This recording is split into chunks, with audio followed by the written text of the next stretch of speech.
تو اس کا بھی جو ہے وہ پہلا سوال ہے وہ رسول اور نبی کے الفاظ کے تعلق میں ہے.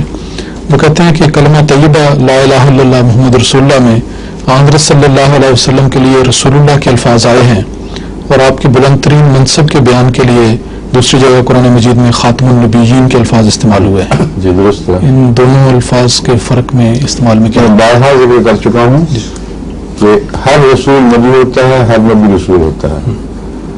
مولانا حضرت صلی اللہ علیہ وسلم کو انبیاء کا خاتمہ تو ماننا پڑے گا، رسولوں کا ماننا نہیں ماننا پڑے گا.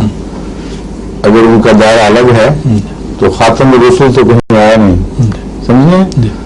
اور بھی بہت سے دلائل میں ہیں قرآن کریم سے.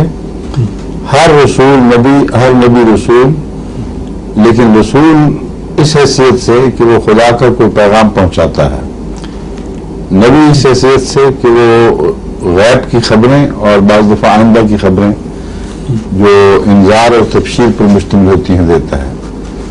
پیغام کا زیادہ تر تعلق اعمال صالحہ سے ہے یا اعمال سیئہ سے روکنے سے.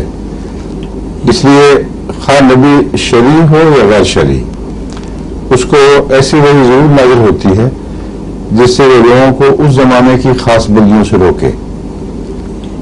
اس لیے یہ لوگ سمجھتے ہیں کہ رسول صرف صاحب شریعت ہوتے ہیں. یہ بھی غلط بات ہے، کیونکہ تمام غیر بکثرت غیر صاحب شریعت انبیاء کے لیے قرآن کریم سے لفظ رسول ثابت ہے. بس تلک رسلنا فضلنا بعضهم علی بعض، اس میں سارے انبیاء آتے ہیں جو جن میں غیر شرعی نبی قطعیت کے ساتھ داخل فرمائے گئے ہیں. اس لیے دو حیثیتیں ہیں صرف. رسول جو اپنے تمام معنوں میں مکمل طور پر رسول ہے، وہ دراصل خدا کا ایلچی ہے، اور ایلچی کی حیثیت سے جو کچھ وہ پیغام دے گا اس کا ماننا فرض ہے. اور رسول فرشتوں میں سے بھی ہو سکتے ہیں اور انسانوں میں سے بھی، اور پیغام کا تعلق لازم نہیں کہ شریعت سے ہو. بعض خدا کے فیصلے بتائے جاتے ہیں اور وہ رسول کے ذریعے پہنچائے جاتے ہیں. انبیاء کی طرف فرشتے رسول بن کے آتے ہیں، جیسے حضرت ابراہیم علیہ السلام کی طرف آئے اور حضرت لوط کی طرف آئے، جیسے حضرت مریم کی طرف فرشتہ رسول بن کے آیا. تو یہ مختلف حیثیتیں ہیں رسول لفظ کی، جہاں سب کی سب میں کوئی معین پیغام پہنچانا داخل ہے مضمون میں، اور اس پیغام کے ساتھ بعض دفعہ آئندہ کی پیشگوئیاں بھی بیچ میں مدغم ہوتی ہیں یا منسلک ہوتی ہیں. اس لیے اسے ایسا رسول ایک دوسرے پر اسے نبی بھی کہلا سکتا ہے. یعنی اتنا کلیئر کٹ مترا ہوا الگ الگ معاملہ نہیں کہ جو رسول کی حیثیت سے خدا سے پیغام سنتا ہے وہ اس وقت محض رسول کہلائے گا، بلکہ پیغام پہنچانے کی حیثیت سے وہ رسول بھی بن جاتا ہے. اس پیغام میں اگر پیشگوئیاں ہیں تو وہ نبی بھی بن جاتا ہے.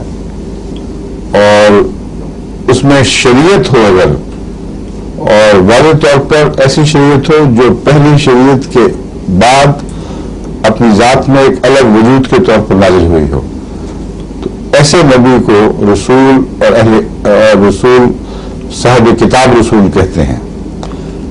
لیکن کتاب کا لفظ بھی پھر آگے ایسے انبیاء کے متعلق بھی آ جاتا ہے جن کو شریعت نہیں ملی. حضرت عیسیٰ علیہ السلام کے لیے لفظ کتاب ملتا ہے، کیوں ملتا کہ نہیں؟ ہاں قطعی طور پر. تو پھر الکتاب کا محاورہ بھی غور طلب ہے. الکتاب اول معنی میں تو شریعت کی کتاب کے اوپر چشمہ ہوتا ہے، مگر بعض دفعہ خدا تعالیٰ کی طرف سے ایسے صحیفے ملیں یا ایسے پیغام ملیں جو غیر معمولی نوعیت کے ہوں اور شریعت نہ بھی تبدیل ہو، تب بھی اس کی طرف کتاب کے لفظ سے اس کی طرف اشارہ ملتا ہے. لیکن اس میں ابھی میں سمجھتا ہوں کہ یہ معاملہ تحقیق طلب ہے مزید، کیونکہ حضرت عیسیٰ علیہ السلام کے متعلق جو کتاب کا ہے ذکر، بعید نہیں کہ وہ پہلی کتاب ہی کی طرف اشارہ ہو جو حضرت عیسیٰ کو بھی ملی تھی اور انجیل بھی ملی. بس جہاں کتاب کا ذکر ملتا ہے وہاں میرا خیال ہے کہ کتاب اور انجیل الگ الگ الفاظ آئے ہیں اور حکمت کا ذکر بھی آیا ہے. تو اس پہلو سے الکتاب کا معنی اگر شریعت ہی لیں، شریعت والی کتاب، تب بھی وہ شریعت والی کتاب بعض دوسرے انبیاء ورثے میں پاتے ہیں، براہ راست اللہ سے نہیں پاتے. ایسی صورت میں اس محدود دائرے میں وہ صاحب کتاب کہلا سکتے ہیں، مگر کتاب جس پر نازل ہو وہ صاحب شریعت ہوتا ہے، جو ورثے میں پائے وہ صاحب شریعت نہیں ہوتا. ٹھیک ہے؟ جی